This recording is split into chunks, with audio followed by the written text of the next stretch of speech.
జయ ఈ జగతికి మూలం నీ దయ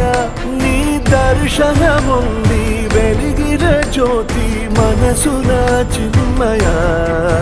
పరమాణువు రూపం విశ్వాకార